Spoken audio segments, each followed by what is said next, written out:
America గుండెకాయ లాంటి New York నగరంలోని టైమ్స్ స్క్వేర్ గురువారం రాత్రి రక్తపాతానికి వేదికైంది. ఎన్బీఏ ఛాంపియన్షిప్ను సొంతం చేసుకున్న న్యూయార్క్ నిక్స్ జట్టు గెలిచిన ఆనందంలో మన్హట్టన్ ఏరియాకు వేలాది మంది అభిమానులు, పర్యాటకులు తరలివచ్చారు. రంగురంగుల కాంతులు, కేరింతలతో విజయోత్సవ వేడుకలు ముగిసిన కొద్దిసేపటికే అందరూ ఇళ్లకు తిరుగుముఖం పడుతున్న సమయంలో ఈ ఊహించని ఘోరం జరిగింది. అత్యంత రద్దీగా ఉన్న ఒక ప్రధాన కూడలి వద్ద గుర్తు తెలియని సాయుధ దుండగులు అకస్మాత్తుగా తుపాకులు తీసి జనంపైకి కాల్పులు జరిపారు. పదుల సంఖ్యలో గుళ్ళు పేలటంతో అక్కడ ఉన్న వేలాది మంది పర్యాటకులు, స్థానికులు ఒక్కసారిగా ఉలిక్కిపడ్డారు.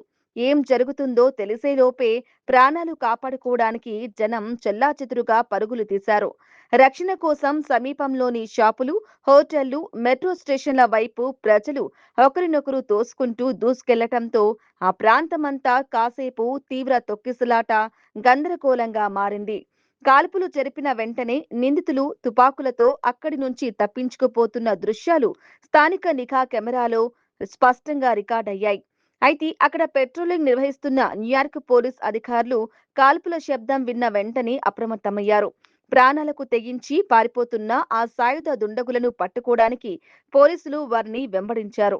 మరోవైపు ఘటనా స్థలానికి చేరుకున్న అత్యవసర రెస్క్యూ బృందాలు ఈ కాల్పుల్లో బుల్లెట్లు తగిలి తీవ్రంగా గాయపడిన కనీసం ఒక్కరిని రక్తపు మడుగులో గుర్తించి అత్యవసర చికిత్స నిమిత్తం సమీపంలోని ఆసుపత్రికి తరలించారు.